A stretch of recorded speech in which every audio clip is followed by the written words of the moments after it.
Buenas tardes o buenos días a todos los que nos estéis escuchando. Hoy empezamos el capítulo 4 de la Génesis, que se titula El rol de la ciencia en la Génesis. En este sentido, lo que nos dice Allan Kardec es que los primeros textos de los pueblos suelen ser religiosos y que a su vez suelen contener algún tipo de contenido científico, ¿no?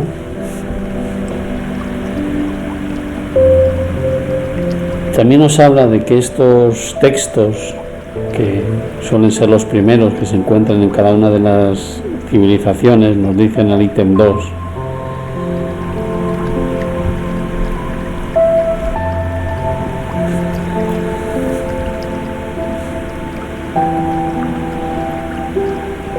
no disponían de los medios de observación que tenemos ahora, y que de haberlos tenido, el intelecto de las personas de aquella época tampoco hubiese sido el suficiente como para poder interpretar aquellos hechos o aquellas escrituras que contenían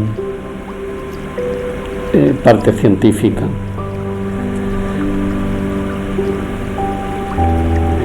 Especialmente no podían haber entendido la parte de las leyes de la naturaleza. Y en este sentido, y como en este capítulo lo vamos a ver más veces, pues mira, os quiero recordar cuáles son las leyes de la naturaleza. Si quieres vamos a ponerlo un poquito más grande. Si quieres leerlo. ¿Puede poner más grande? Más grande, sí. Vale. ¿Así más? Sí, está bien. Las leyes de la naturaleza son proposiciones que enuncian fenómenos constantes. Se las considera constantes porque se ha descubierto que se repiten en una variedad de circunstancias y condiciones. La formulación de las leyes se basa en observaciones empíricas de fenómenos naturales que permiten sacar conclusiones sobre la invariabilidad y predictibilidad de los mismos. Las características de las leyes naturales son universales, siempre que se den las condiciones descritas por la ley, sucederá el fenómeno.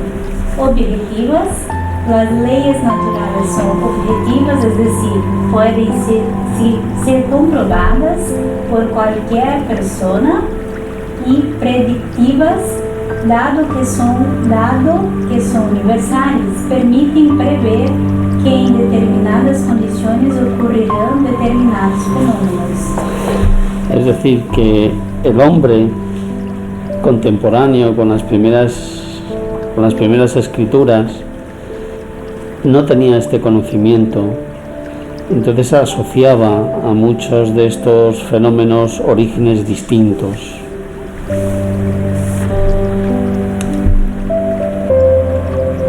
Los conocimientos que hubiera en aquella época, nos dicen el ítem 3, concernientes a la astronomía, al cálculo, a la física, a la química, a la geología, a la mineralogía, a la botánica, a la paleontología, en fin, todos los aspectos de todas las ramas del conocimiento humano, que tampoco en aquella época se denominarían así.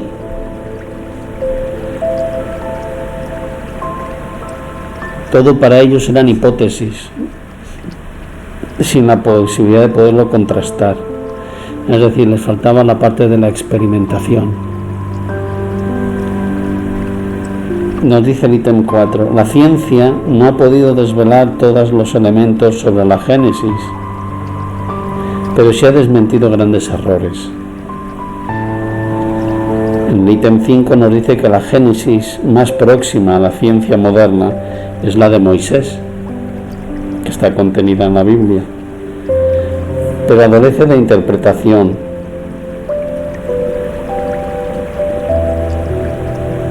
adolece de una interpretación al pie de la letra en lugar de un significado, en lugar de buscarle el sentido. Y en este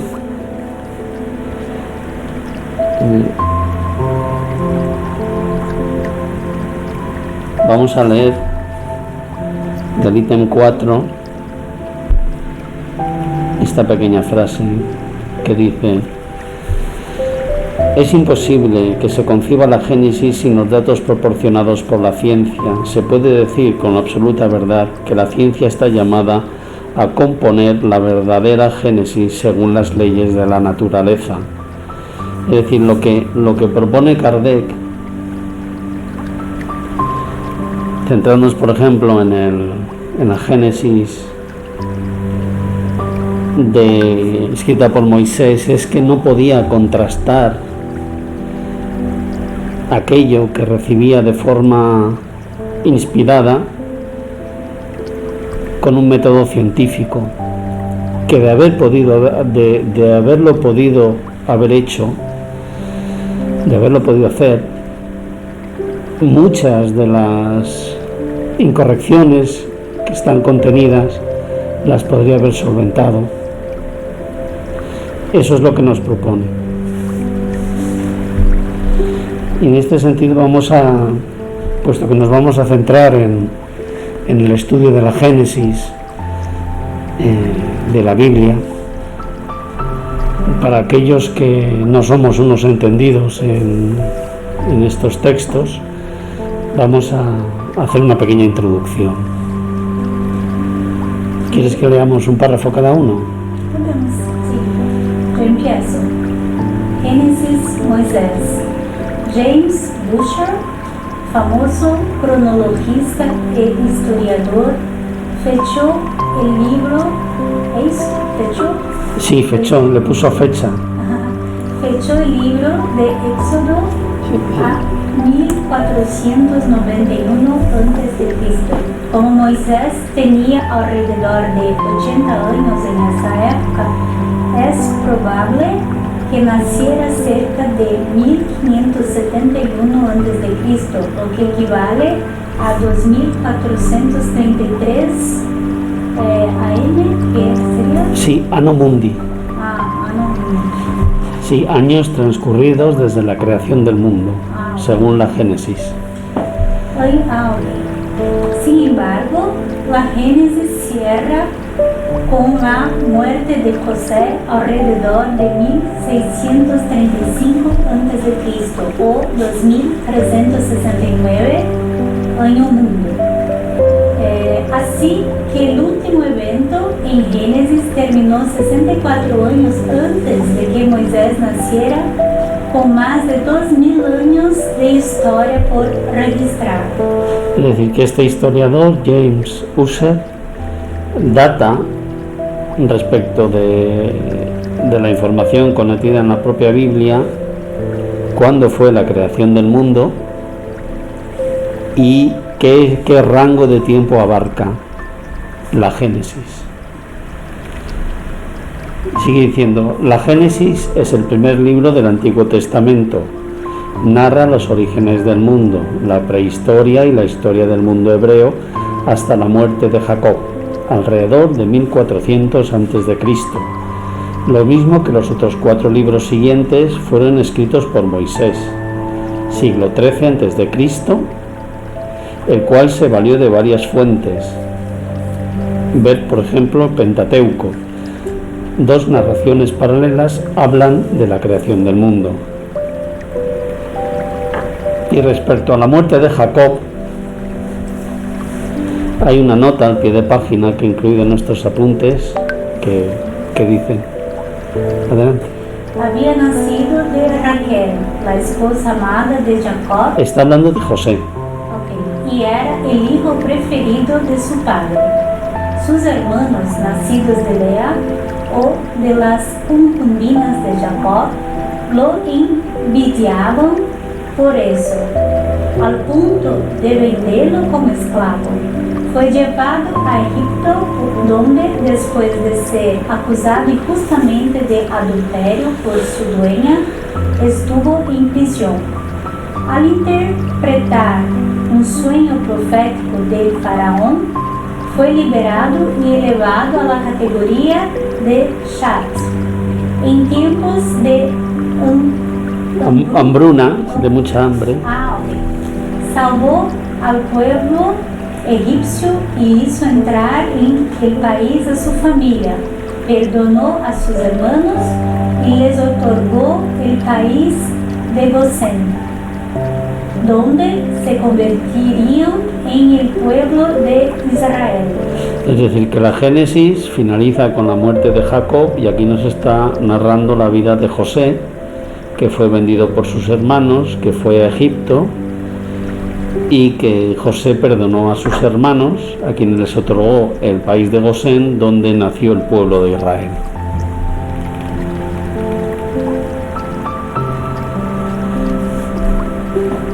Sus hijos, Efraín y Manases, hijos de José, nacidos de la egipcia Asenat, constituyeron 2 de las 12 tribus de Israel, conocidas como la casa de José, que son las más importantes del reino de Israel. Hay una brecha de 300 años entre el final de la Génesis y el principio del Éxodo, que se describe en los versos de Éxodo 7 y 8. Esto es un apunte que hemos leído para situarnos un poquito dónde acaba la Génesis. La Génesis comienza con la creación del mundo y acaba con la muerte de Jacob, y para llegar hasta el Éxodo, que se narra también en la Biblia, hay una franja de 300 años, que es esto que hemos narrado ahora mismo, los 2 hijos de José, que constituyen 2 de las 12 casas de Israel. Y seguimos ahora con la narración de qué es lo que se narra en la Génesis de la Biblia. Lo tenemos enumerado y como quieras. Los puntos. Sí, los puntos. 1. Creación de la luz. 2.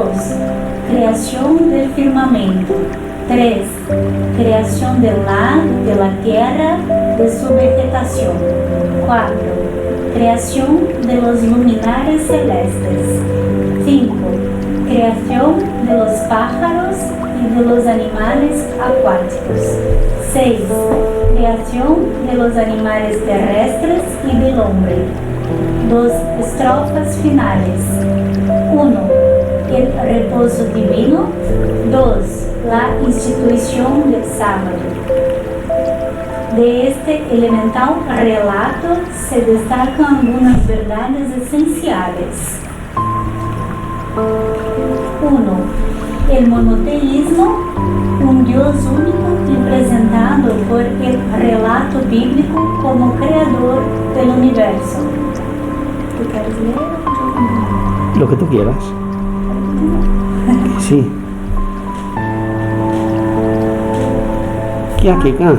2. La creación.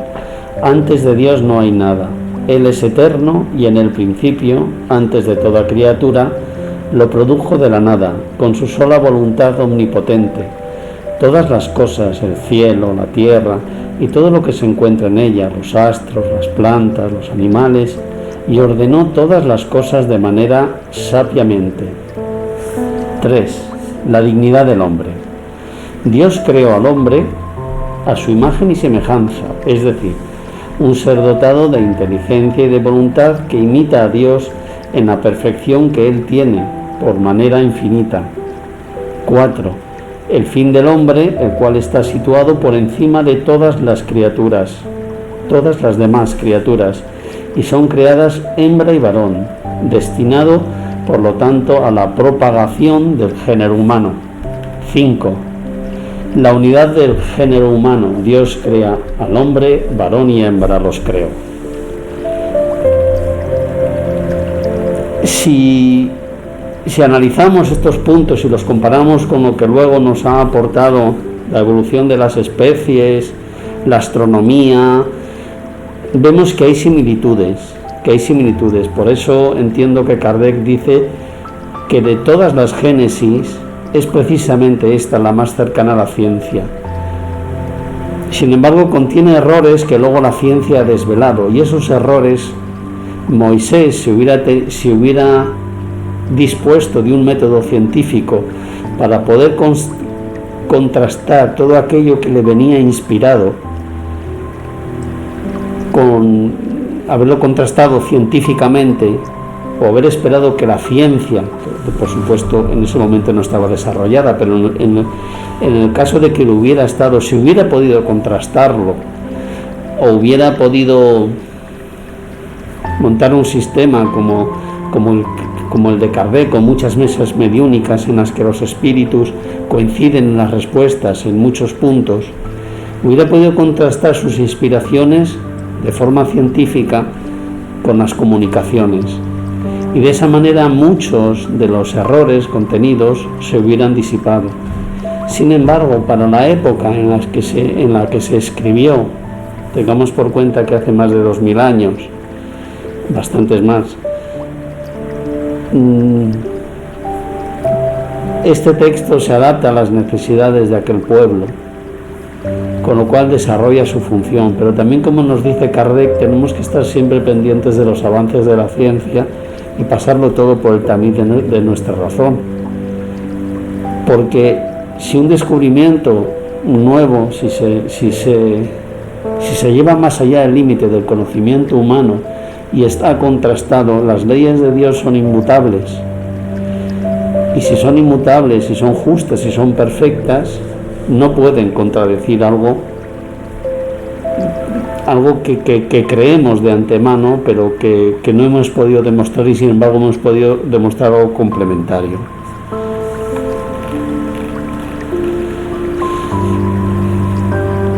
Aquí he colocado un pequeño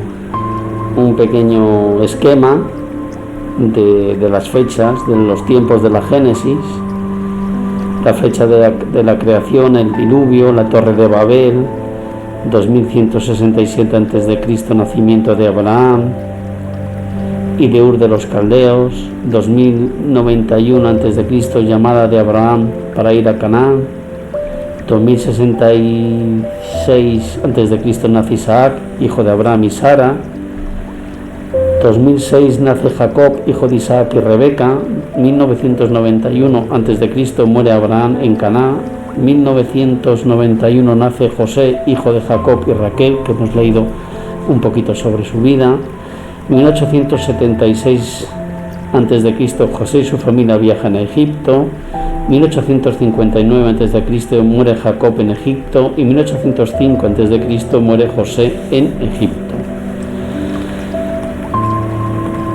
Aquí tengo un enlace que lo pondré también cuando colguemos este vídeo en el canal de YouTube, y tendréis más información si queréis consultarla sobre la Génesis. Pero como no es algo que forme parte del estudio de la Génesis según el espiritismo, pues como información complementaria, pues me ha parecido muy bien incluirla, pero un estudio de la Génesis requiere mucho más. Así que aquí os pongo este enlace si queréis disfrutarlo y leerlo y disponéis de tiempo. Y continuamos con nuestro ítem 6.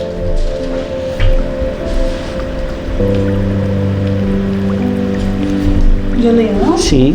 La Biblia evidentemente narra hechos que la razón desarrollada por la ciencia hoy no podría admitir, así como también otros que parecen extraños y a los que rechazamos porque aluden a costumbres que ya no son las nuestras. Sin embargo, a la par de eso, habría parcialidad si no se conociera que contiene cosas grandes y hermosas. Pues absolutamente de acuerdo.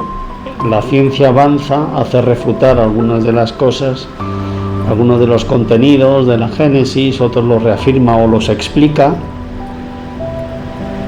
pero nadie puede discutir que la Génesis contiene cosas grandes, hermosas, y que ha servido de vehículo hasta llegar aquí.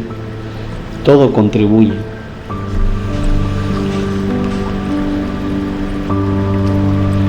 Y aquí Allan Kardec dice, bueno, ¿y por qué esos errores no se desvelaron antes, ¿no? Dice, ¿por qué entonces no se le quitó el velo antes?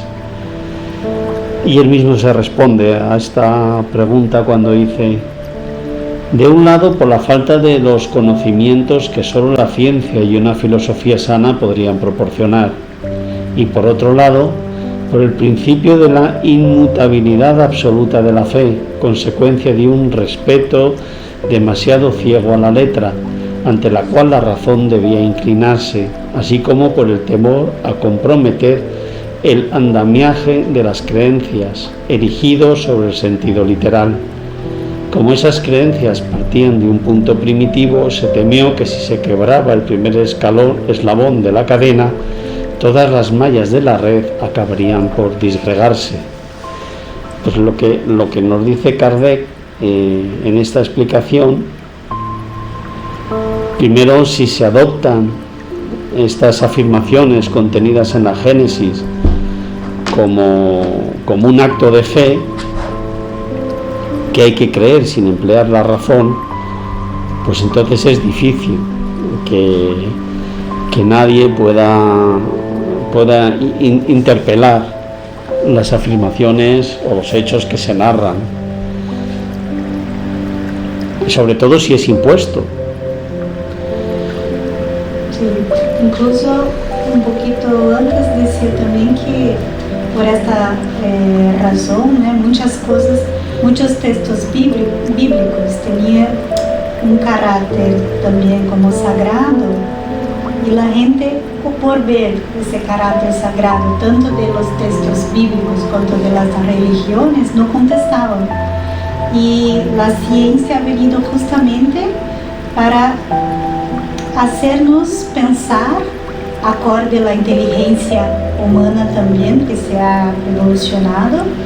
Entonces, ha dado para el pueblo la capacidad de cuestionar, sí, de que los textos tendrían que ser, claro, textos que son inmutables, que ahí sí tiene el carácter divino, pero había cosas que habían sido mal interpretadas o mal traducidas, porque de generación a generación o diversos idiomas se ha confundido. Entonces sí que há a possibilidade de questionar e de racionar, não?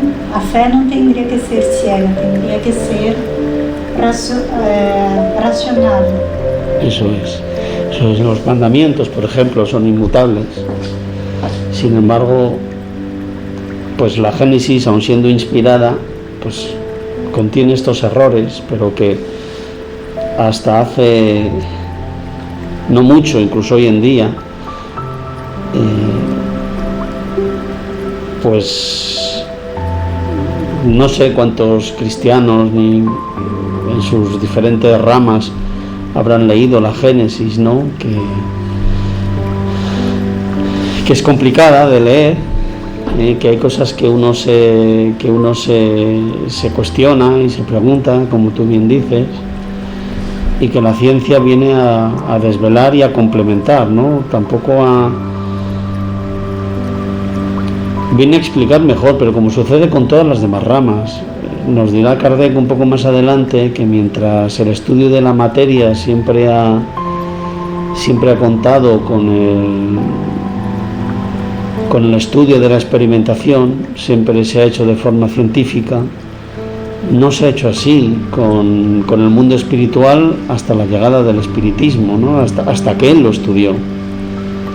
Entonces son muchos siglos de ventaja, no de ventaja, pero sí de adelanto que tiene la parte intelectual sobre la parte moral. Pero él mismo, Kardec, nos dice que el intelecto tiene que ir por delante de la moral, porque el estudio, al fin y al cabo, de la espiritualidad está relacionada con la evangelización, con el evangelio, y que solo una mente suficientemente desarrollada en el plano intelectual puede plantearse las leyes morales, entender su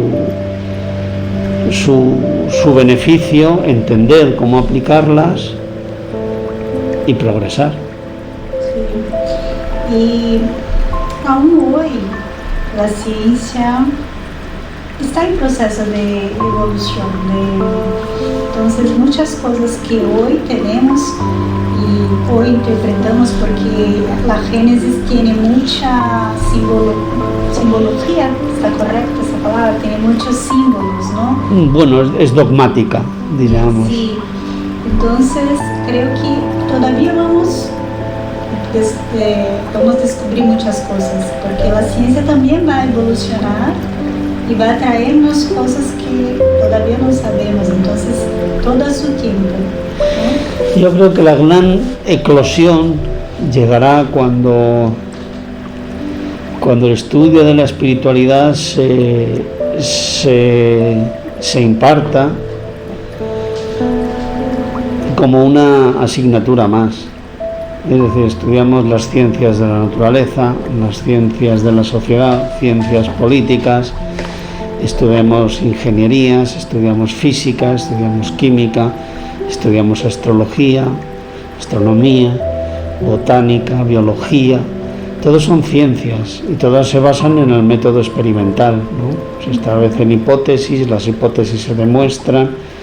Una vez demostradas se convierten en normas, se publican para la comunidad científica las acepta y comienzan a formar parte de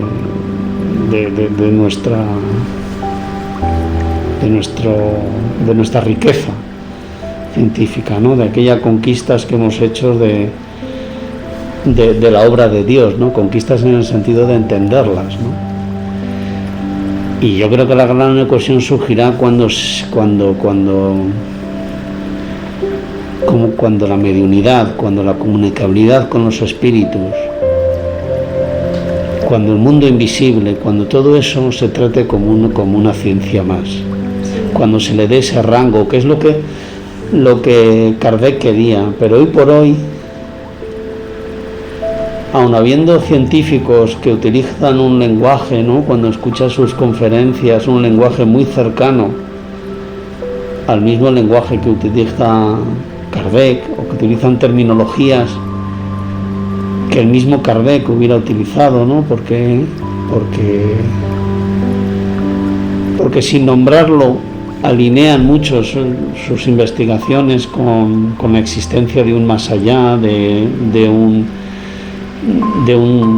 Dios creador, hasta que todas las ciencias que estudiamos no se complementen con esta ciencia, con la ciencia del mundo invisible, ¿no? Hasta que los estudios filosóficos, que eso sí que los ha habido, ¿no? Que siempre se han preocupado de dónde estamos y a dónde venimos, pero que ahora ya Kardec ha demostrado, hasta que no se complemente y formen un todo, yo creo que seguiremos haciendo progresos, y los espíritas seguiremos haciéndonos eco de cada progreso que se haga, y podemos decir, pues esto ya se nos anunciaba, ya se nos decía, pero cuando la comunidad científica lo abrace, yo creo que será la gran eclosión. Desconozco absolutamente cuando eso sucederá. Si un día esto se convertir, por ejemplo, en una materia, ¿no?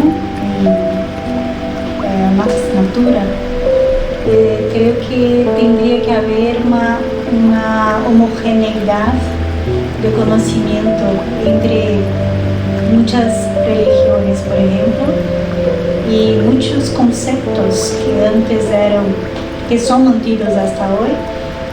Creo que habrán que ser actualizados, porque muchas religiones mantienen ahí sus conceptos y dogmas y no quieren cambiarlos, porque esto sería como algo, como ha dicho ahí en el texto, ¿no? Si ¿cuál es la expresión que ha... Sí, dice... Sí, habla de la inmutabilidad absoluta de la fe y consecuencia de un respeto demasiado ciego de la letra, ante la cual la razón debía inclinarse, que es lo que sucede en muchas religiones, así como por el temor a comprometer el andamiaje de las creencias. Cuando habla del andamiaje de las creencias se refiere a que ya hay un sistema montado, ya hay una forma de dirigirse a Dios, ya tiene sus ministros, todo está organizado y todo aparentemente funciona muy bien. Luego intentar cambiarlo pues es difícil, ¿no? Es lo que decía, no sé si denominarlo los intereses creados, pero el temor a romper con lo que hay y aplicar la razón. Y eso tendría que haber, por eso digo que tendría que haber una uniformidad, una homogeneidad de conocimientos entre todos los pueblos y religiones para que un día eso pudiera realmente evolucionar así totalmente en la parte espiritual. Entonces, pero eso va a ocurrir un día, porque la propia ciencia va a demostrar muchas cosas. Claro que sí, que yo creo que sí, que bueno, estoy convencido, basta con que lo deseemos y con que la razón nos diga que ese es el camino, para que de la misma forma que nosotros estamos llegando a esa conclusión, acaben llegando a esa conclusión muchas personas más.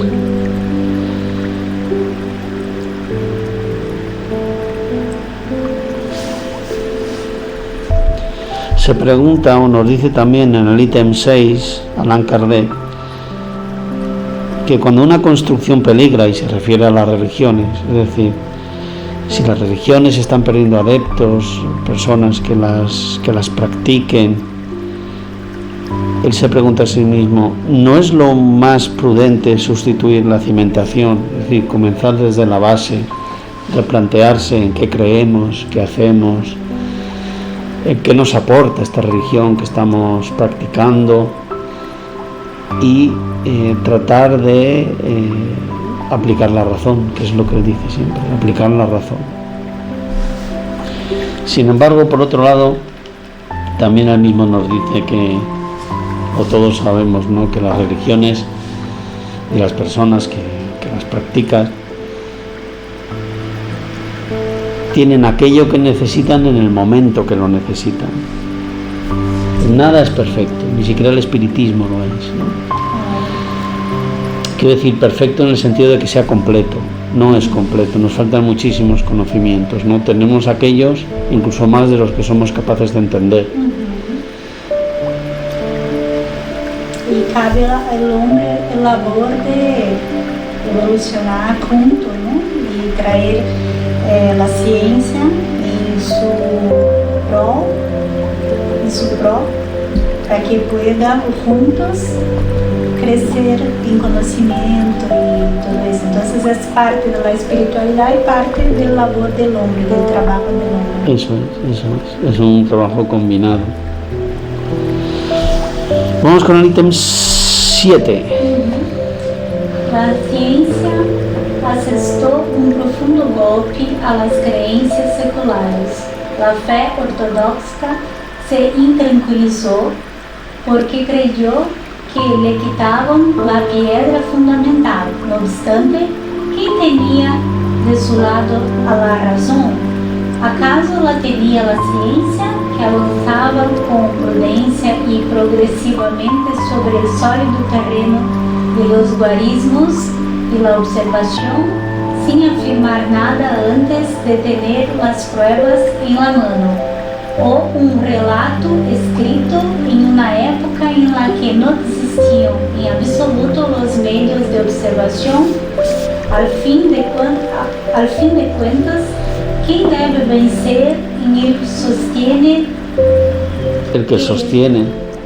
El que sostiene que 2 más 2 son 5 y rechaza una verificación, o el que afirma que 2 más 2 son 4 y prueba lo que dice. Pues nuevamente Kardec se pregunta aquí ¿Qué es más lógico? ¿Creer algo que no se puede contrastar? ¿O si la ciencia nos dice y nos comprueba algo, creer lo que la ciencia nos dice? ¿Realmente nos cuesta tanto, aunque hayamos creído en algo? Por ejemplo, si nos ponemos en la creación de las especies, pues muchas personas dicen Adán y Eva, pues ¿cómo es eso? ¿Dónde está el progreso? ¿Cómo llegaron a ser esos cuerpos? Pero si la ciencia nos dice que si dos hermanos, luego con quiénes se casaron o con quiénes formaron pareja, pero si sabemos que si se mezclan familiares, eso produce malformaciones y incapacidades y, en fin, ¿qué es más lógico entonces? ¿Qué es lo que debemos pensar? Sí, y por nuestra el propio desarrollo de nuestra inteligencia, lo que es más racional y cómodo es creer en la ciencia, ¿no? Sí, porque si es un acto de fe y la ciencia te están diciendo lo contrario, por ejemplo, si eso se imparte en los colegios y te están diciendo tienes que creer en un Dios ilógico, o sea, en un Dios que te narra una historia ilógica, que luego a la hora siguiente tienes ciencias y te cuentan algo distinto, ¿no? Entonces dices, pues lo más sagrado y lo más divino, que es la creación del mundo, la creación de todos nosotros, es distinto de lo que luego me enseñan en las demás asignaturas, ¿no? Sí, es por eso que no podemos interpretar los textos bíblicos al pie de la letra. Sí. Es necesario leer lo que viene por detrás de eso, la simbología, los signos que tiene y todo eso, porque son verdades, tienen un carácter divino, aunque a veces mal interpretados o mal traducidos, pero es saber interpretar, traer esto a nuestros días actuales, a nuestra razón, a nuestra inteligencia actual y compatible con lo que demuestra la ciencia. Eso es. Estoy convencido que muchos ministros que a lo mejor pudieran escucharnos dirán, pero qué equivocados están, es palabra de Dios, es inmutable, es ir contra nuestras creencias. O como hablábamos el otro día, que las religiones hacen bien a las personas, ¿no? Y al hacer bien en las personas uno piensa que la suya es la verdadera, porque le ha causado un bien. Y eso desarrolla pasiones y enfrentamientos, la historia está llena de ellas. Pero en contra del progreso, no hay religión que va a resistirse, no se adapta. Pero todos los pueblos no tenemos el mismo punto de desarrollo, no tenemos el mismo grado de libertad ni el mismo acceso a la cultura. Pero un día llega el progreso para todos. Entonces, a la medida que, por ejemplo, las religiones pierden fieles, por ejemplo, perciben que algo hay que remanejar, hay que cambiar, porque tiene que adecuarse, ¿no? El problema es que yo creo que muchas de ellas se han convertido en grandes empresas con unos ingresos, cuando no tienen acuerdos con los propios estados. Esto ya es antiguo, viene del siglo IV, ¿no? Y entonces se convierten en lugares con personas, unas de ellas asalariadas, otras de ellas que lo hacen con fe, no tienen salario, pero se convierte en su forma de vida.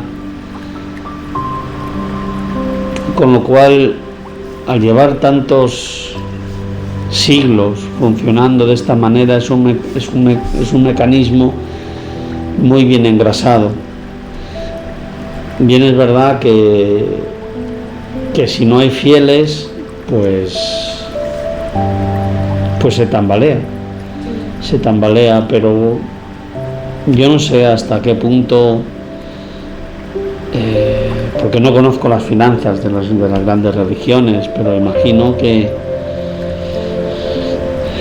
dependiendo de dónde inviertan esos fondos que reciben, dependiendo de lo que hicieran con ellos, pues no lo sé, no me atrevo a juzgar, no me atrevo a pensar,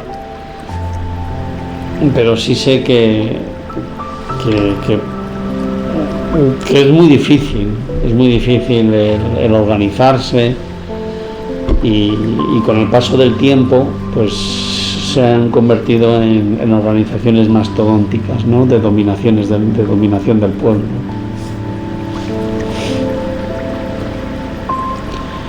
Vamos con el ítem 8. No, me parece que me toca a mí. Si los hechos contradicen las palabras que se le atribuyen, nos estamos refiriendo a la Génesis, es preciso concluir por lógica que Él, nos referimos a Dios, no las pronunció, o que esas palabras han sido interpretadas en un sentido opuesto al que les corresponde. Si con esas contradicciones la religión sufre un daño, la culpa no es de la ciencia, que no puede hacer que lo que es deje de serlo, sino de los hombres, por haber establecido prematuramente dogmas absolutos. Lo más sensato es que lo acompañemos y nos adaptemos al nuevo estado de cosas, en vez de aferrarnos al pasado y correr el riesgo de que nos arrastre en su caída. Es justo lo que estábamos hablando. Es necesario que antes que nos arrastren a caída, se refiere a las religiones, veamos qué es lo que la ciencia nos ofrece, no solamente en el sentido de la Génesis, sino en todas las religiones, como tú muy bien decías. Ver qué nos ofrece, ver si aquello es cierto, revisar nuestros textos y buscar la no discrepancia entre la razón y nuestra fe. Porque si no, eso Allan Kardec también lo dice mucho, Dios nos habría dado una razón que sirviera para todo menos para entender su obra, ¿no? Y eso no tiene sentido. Vamos con el 9. Con respecto a los textos que se consideran sagrados, ¿se debería obligar a la ciencia a que guarde silencio? Ni siquiera todos los anatemas del mundo podrían impedir que la ciencia avance y que la verdad se abra camino. Si la religión se niega a avanzar junto con la ciencia, esta avanzará a solas. Es justo lo que tú decías hace un instante. Se puede impedir, ¿no? Es como poner un dique a un río. Tú lo puedes poner y durante algún tiempo contienes las aguas, pero llegado un momento la presión del agua se desbordará por encima del dique y cuando no lo hará romperse. Es cuestión de tiempo.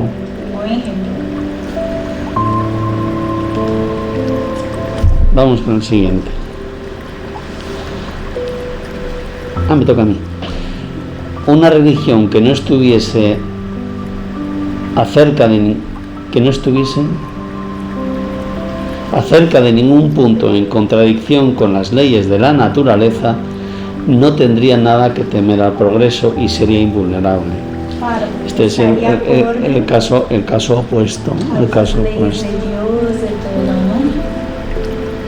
Y tenemos que tener en mente también que la ley del progreso es una ley de Dios y que la ciencia es una herramienta puesta por Dios. Entonces, ella está ahí para traer muchas cosas. Eso es. Lo que sucede es que pensamos que como es la palabra de Dios, esto ya y está escrito aquí, lo escribieron los profetas, y ya esto es inmutable, esto no hay que no toque. Pero ya llega un momento en que es tal el volumen de cosas, de ideas, de conceptos, de actos de fe, de dogmas, es tanto ya que la gente dice, mira,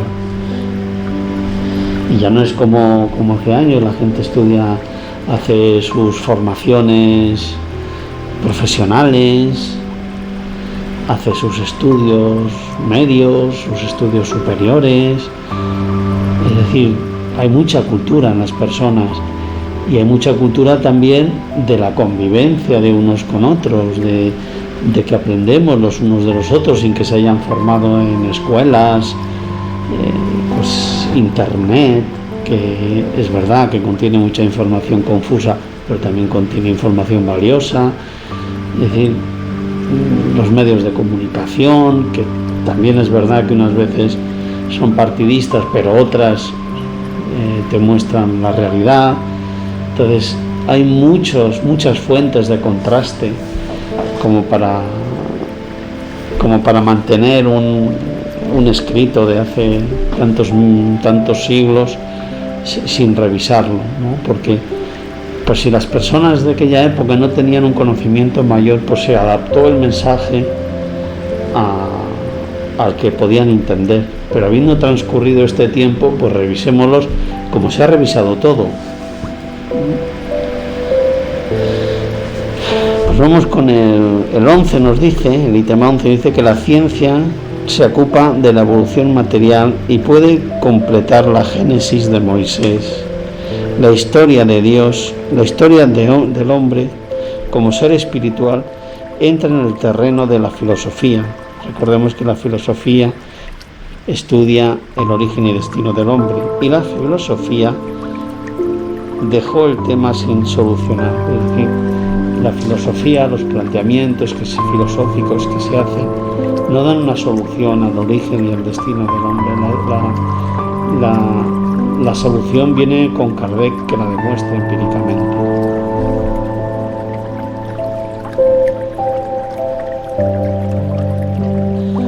Vamos entonces con el 12. Esta cuestión, la material, sin embargo, es para el hombre la más importante, porque incluye el problema de su pasado y de su porvenir, mientras que la relativa al mundo material solo lo afecta indirectamente.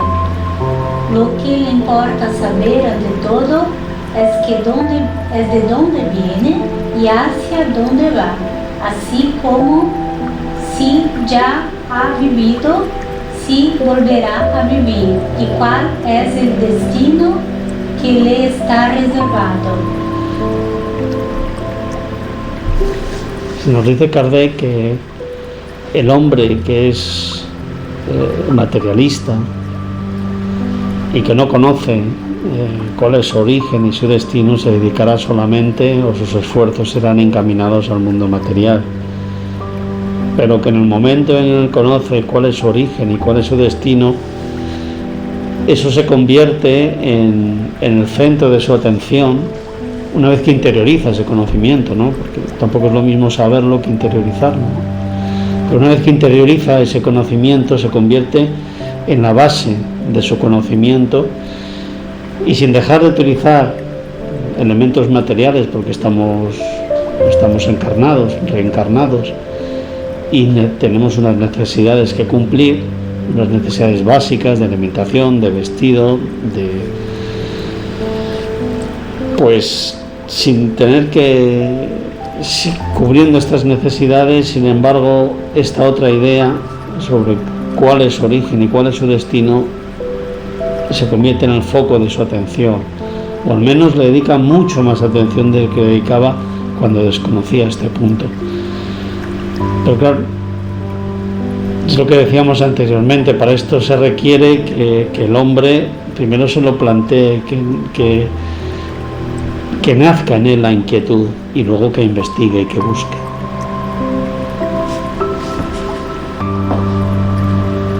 Nos dice también el ítem 12 que la ciencia admite la discusión sobre el origen y el destino del hombre. En esto la ciencia es generosa. ¿Por qué?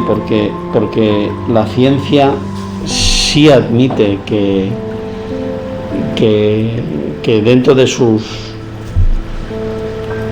de sus descubrimientos, de sus aportaciones al conocimiento humano,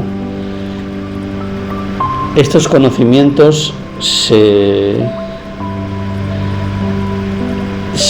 utilicen en una discusión sobre el origen y el destino del hombre. Es decir, es abierta. Solo una ciencia abierta hacia el conocimiento, pues abre su horizonte hacia cualquier hipótesis, ¿no? Lo que para la ciencia es una hipótesis, para nosotros es algo demostrado. Dice el ítem 13 que las religiones asocian la génesis a los dogmas y no resistirían un análisis serio. Eso también lo hemos visto a lo largo de hoy. Nos estamos refiriendo mucho a la génesis porque Kardec se refirió mucho a ella, pero tengamos en cuenta que es, como él dice, la más cercana a la ciencia y que lo que nos sirve es como punto de referencia, no es modo alguno cuestión de estigmatizar nada ni de señalar nada. Pues vamos con el ítem 14.